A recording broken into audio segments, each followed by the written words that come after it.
Sir லைஃப்ங்கிறது என்ன sir? கூடுமான வரைக்கும் இந்த வார்த்தையை குறிச்சுங்க. லைஃப்னா என்ன? எவ்வளவு நம்மால அதிகம் உழைக்க முடியுமோ உழைச்சு, எவ்வளவு பேரை சந்தோஷப்படுத்த முடியுமோ சந்தோஷப்படுத்தி, எவ்வளவு இனிமையா வாழ முடியுமோ அவ்வளவு இனிமையா வாழ்வதுதானே வாழ்க்கை. இதுக்கு மேல வாழ்க்கைக்கு வேற என்ன அர்த்தம் இருக்கு? எவ்வளவு அதிகம் உழைக்க முடியுமோ உழைக்கணும், எவ்வளவு சந்தோஷமா இருக்க முடியுமோ சந்தோஷமா இருக்கணும், எவ்வளவு பேருக்கு அதிகம் உதவ முடியுமோ அவ்வளவு பேருக்கு உதவும். அவ்வளவுதான், வேற ஒண்ணுமே கிடையாது. இது ஒரு கனவு மாதிரி. படுப்போம், எந்திரிப்போம், பொறுப்போம், அப்படியே ஒரு நாள் தூங்கினா பட்டா அப்படியே போடுவோம். இதுல என்ன பெருசா சாதிக்க போறோம்? எவ்வளவு பேருக்கு நம்ம சந்தோஷமா உதவணும். இதோட முக்கியம், எவ்வளவு நேரம் நம்ம சந்தோஷமா இருந்தோம். சில பேர் பணம் வச்சிருப்பான், எல்லாம் வச்சிருப்பான், ஆனா சந்தோஷமா இருக்க இருப்பான். பொறாங்கொட்டா மாதிரி அப்படியே உட்கார்ந்து இருப்பேன். ஏன்டா என்னதான் இப்படி இருக்கிற அப்படின்னா, சில கேட்கும்போது சௌக்கியமா, இவன் கேட்டாலே வியாதி வரும். சௌக்கியமாங்கிறது எவ்வளவு சந்தோஷமா? சௌக்கியமா நீங்க பிரமாதமா இருக்க, நல்லா இருக்குன்னு சொல்ல மாட்டான். எப்படி இருக்கீங்க? என்னமோ இருக்கிறேன், என்னமோ இருக்கிறேன், விட்டா துண்டை போட்டு இருக்கிறேங்கிற. மகிழ்ச்சியா இருக்கணும், மகிழ்ச்சியா இருக்கும், சந்தோஷமா இருக்கும்.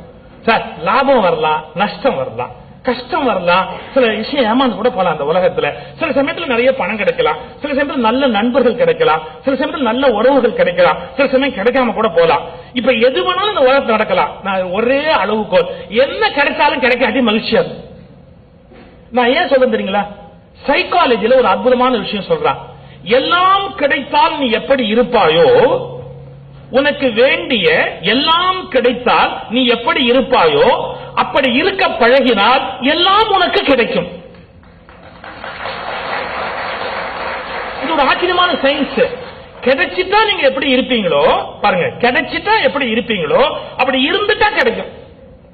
இப்ப சில பேர் அப்படி கிடைச்சா சந்தோஷமா இருப்பேன், இல்லாட்டி நான் துக்கமாவே இருப்பேன் அப்படின்னா ரொம்ப கஷ்டம் கிடைக்கிறது.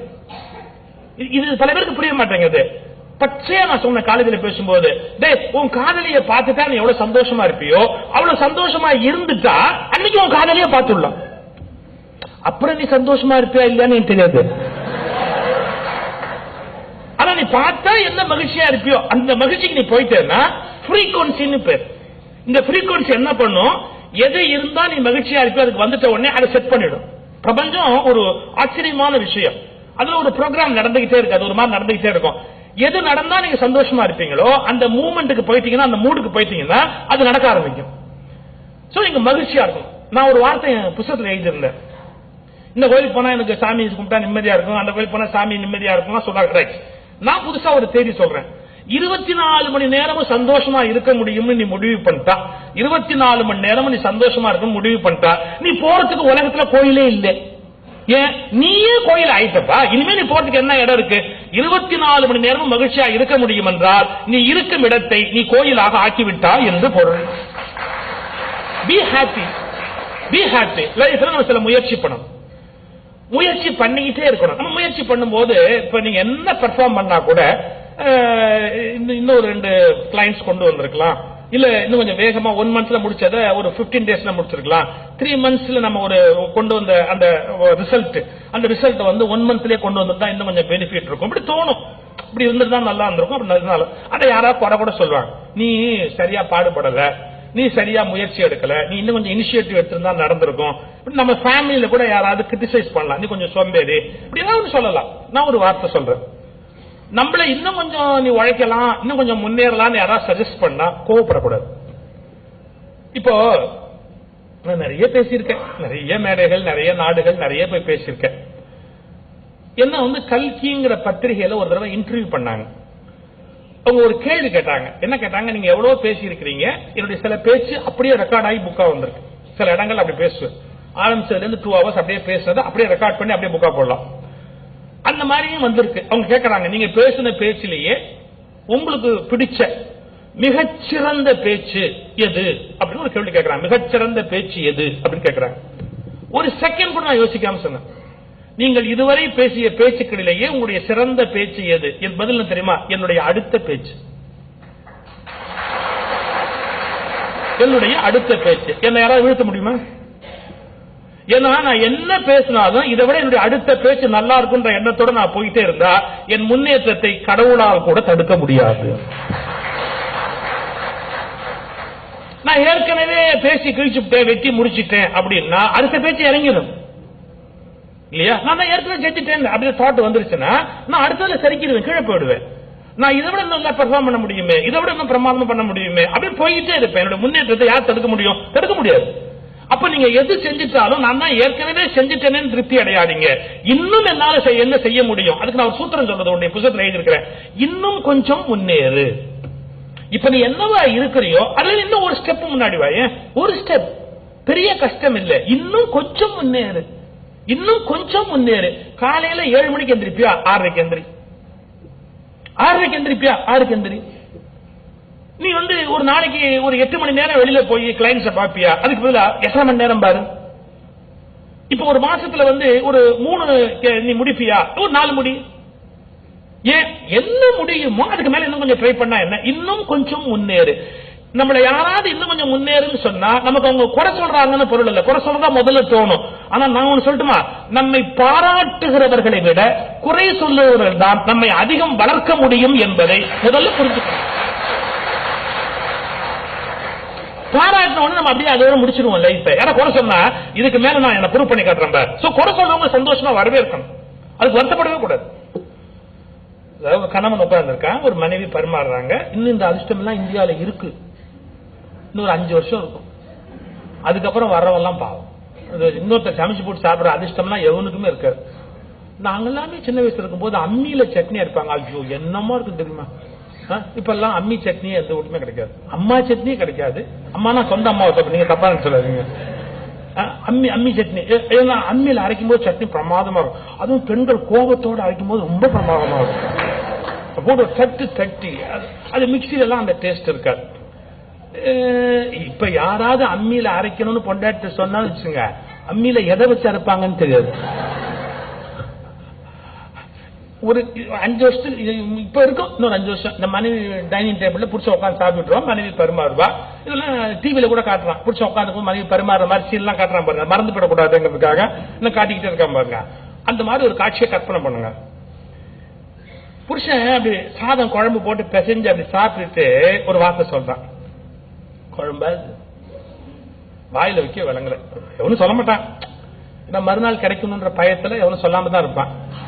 ஏதோ மியூசிக் அடையாளமா கொஞ்சம் ஆம்பளையா இருப்போன்ற ஐடியால 2 பேர் சொல்லுவாங்க. தட்டு பேர் அப்படி அவனும் சொல்லிட்டான். இன்னும் சொல்லிட்டான், குழம்பா இது வாயில வைக்க விளங்கல. இப்ப அந்த மனைவி எப்படி எடுத்துக்கணும்? நல்ல மனைவியா இருந்தா என்ன கேட்கணும் தெரியுங்களா? அதுல என்னங்க குறை இருக்கு? உப்பு கம்மியா இருக்கா? சரியா கொதிக்கலையா? புளி பச்சையா இருக்கா? இன்னும் கொஞ்சம் மசாலா அரைச்சு விட்டுருக்கலாமா? தேங்காய் கொஞ்சம் போட்டிருந்தா நல்லா இருக்குமா? இன்னும் கொஞ்சம் பொடி போட்டிருந்தா இப்ப பொடி போட்டு கொதிக்க விட்டுமா? இதெல்லாம் என்னென்ன உண்டோ 1 2 3 4 5 6 என்ன பண்ணா அது நல்லா இருக்கும்னு ஒரு 7 8 கேள்வி மனைவி கேட்டா புத்திசாலின்னு இருக்கும். இது என்ன பண்ணட்டும், இம்ப்ரூவ் பண்றதுக்கு என்ன பண்ணட்டும்? கொதிக்க விட்டுமா? தேங்காய் அரைச்சு விட்டுமா? மசாலா பொடி போட்டுமா? மிளகுத்தூள் போட்டுமா? உப்பு போட்டுமா? இன்னும் கொஞ்சம் பொடி போட்டுமா? எதையும் ஒண்ணு அப்படி கேட்டா. ஆனா ஒண்ணு இப்படி கேட்டோடனே சில புருஷன் ஆஃப் ஆயிடும். ஏதாவது பண்ணட்டுமா அப்படி யோசிப்பா. இதுவே நல்லா இருக்கு. ஏன் தெரியுமா? நம்ம ஆளுக்கு குறை சொல்ல தெரியும், சரி செய்ய தெரியாது. நம்ம ஆளுக்கு குறை சொல்ல தெரியும், சரி செய்ய தெரியாது. இந்த உலகத்துல குறை சொல்றதை விட சரி செய்ய தெரிஞ்சதும் தெரியாது. குறை சொல்றது ரொம்ப ஈஸி, சரி செய்யறது ரொம்ப கஷ்டம். இந்த மனைவி புரிய வச்சுட்டா, குறை சொல்றிய ஏன் சரி செய்ய, சரி செய்யறதுக்கு என்ன பண்ணணும் அப்படின்னு கேட்டா அவன் சொல்ல முடியாம திணறுவான். ஆனா ஒண்ணு யோசிச்சுக்கங்க, இதை எப்படி பண்ணா இம்ப்ரூவ் பண்ணலாம்னு யோசிக்கிறவங்க இருக்காங்களே ரொம்ப முன்னுக்கு வருவாங்க. இதுல என்ன எப்படி பண்ணி இம்ப்ரூவ் பண்ணட்டும் அப்படின்னு நினைக்கிறவங்க தான் நிச்சயமா மேல வருவாங்க. அந்த தாட் இல்லாம நீ என்ன குறை சொல்றது? சில பொண்டாட்டி ரொம்ப கடுமையா பேசுவா. போதும் போதும், நீ சம்பாதிக்கிற சம்பாதிக்கிறதுக்கு இதுவே பெருசு. இன்னும் சில பேர் நீ கிழிக்குது போராடும். அது சேர்த்து வேற ஒரு வார்த்தை ஒரே அடியா அவன் அவமானப்படுத்துவாங்க. போதும் போதும் அப்படி சொல்லக்கூடாது. இது என்ன பண்ணட்டும், ஹவு டு இம்ப்ரூவ் இட். இந்த ஹவு டு இம்ப்ரூவ் இட்ங்கிற கேள்வி மைண்ட்ல ஓடிட்டே இருக்கும் பாருங்க. ஹவு டு இம்ப்ரூவ் இட் அப்படின்னு கேட்கிறவன் கண்டிப்பா மேல வரும். ஏன் இப்ப நான் பேசுறேன் சார், நான் பேசிட்டு ராத்திரி வீட்டுக்கு போனா தூங்க மாட்டேன் சார். நீங்க நம்புங்க, எனக்கு ஒரு அரை மணி நேரம் 1 மணி நேரம் அப்படியே பிளாஷ்பேக் திருப்பி ஓடும். இந்த இடம் இப்படி சொன்னோம்ல, அது இன்னும் கொஞ்சம் இப்படி சொல்லியிருந்தா, இன்னும் கொஞ்சம் இப்படி சொல்லியிருந்தா அப்ப இத்தனை ஆயிரம் பேருக்கு புரிஞ்சது இல்ல, அது 3 பேருக்கு புரியலையே. நான் அப்படியே பாத்துக்கிட்டே வருவேன். அதுல 2 பேர் அதை ரிசீவ் பண்ணலையே. ஏன் ரிசீவ் பண்ணல? அவருக்கு வீட்டு ப்ராப்ளமா இருக்கும், இருந்தா கூட நான் கொஞ்சம் பர்டர்ப்ட் டிஸ்டர்ப் ஆயிடுவேன். அப்ப அவருக்கு அது போறதுக்கு நான் இன்னும் என்ன மாதிரி அந்த லாங்குவேஜ் யூஸ் பண்ணணும், இன்னும் அந்த ஊமையை எங்க கொண்டு வரணும், எதை சொன்னா அது 1000 பேர்னா 1000 பேருக்கு போய் ரீச் ஆகும் அப்படின்னு நெக்ஸ்ட் இதை விட இம்ப்ரூவ் பண்ணி பெர்ஃபார்ம் பண்ணும். So how to improve myself அப்படிங்கிற தாட் யாருக்கு இருக்கோ, தன்னை நான் இன்னும் எப்படி முன்னேற்றிக் கொள்ள முடியும் என்ற எண்ணம் இருக்கிறதோ அவர்கள் தொடர்ந்து ஜெயித்துக் கொண்டே இருப்பார்கள். வாழ்வின் வெற்றி சூத்திரம் இன்னும் கொஞ்சம் முன்னேறு. இத நல்ல ஆழ் மனதில் வாங்கிக்கோங்க. இன்னும் கொஞ்சம் சார டாக்டர்ஸே சொல்லுவாங்க. ஒருத்தர் படுத்திருக்கிறாரு, என்ன பிரதர் படுத்திருக்கிறீங்க? முடியல டாக்டர், படுத்திருக்கிறேன். கொஞ்சம் ஏஞ்சி உட்காரு, கொஞ்சம் லேசா சாஞ்சி சார் உட்கார ட்ரை பண்ணுங்க அப்படின்னு உட்கார்ந்ததுக்கு அப்புறம் மறுநாள் டாக்டர் உட்காருங்களா, உட்காந்துட்டேன். கொஞ்சம் இறங்கி நடங்கள டாக்டர். உட்கார்ந்ததே பெரிய விஷயம், அதான் நின்னீங்கன்னா அதை விட பெரிய விஷயம். கொஞ்சம் நின்று பாருங்க, ட்ரை பண்ணுங்க. நர்ஸை கூப்பிடுவாரு, நீ கொஞ்சம் நர்ஸ் வந்தாலே சில பேர் நிப்பான், கொஞ்சம் நின்று பாருங்க அப்படின்பா. கொஞ்சம் அப்படி நின்று அப்படி நடக்க ஆரம்பிப்பாங்க. ஓகே நடக்கிறீங்களா, கொஞ்சம் நடந்து பாருங்க, நல்ல ஸ்பீடா நடந்து பாருங்க. ரைட். அப்புறம் இது கொஞ்சம் ஜம்ப் பண்ணி பாருங்க. என்ன ஆகுது பாருங்க. என்ன சொல்றான் சூத்திரம்? உன்னால் படுக்க மட்டுமே முடிந்தால் உட்கார மட்டுமே முடிந்தால் நில், நிற்க மட்டுமே முடிந்தால் நடக்க மட்டுமே முடிந்தால் பர. ஏன் உன்னால் என்ன முடியுமோ அதை விட ஒரு அங்குலம் கூடுதலான முயற்சி செய்து கொண்டே இருந்தால்தான் நீ வளர முடியும். நம்ம வளரணுமா இல்லையா? குரோத் அப்படிங்கிறது தேவையா இல்லையா? என்ன முடியுமோ அதை நான் செய்வேன் அப்படின்னா பெரிய விஷயம் இல்ல.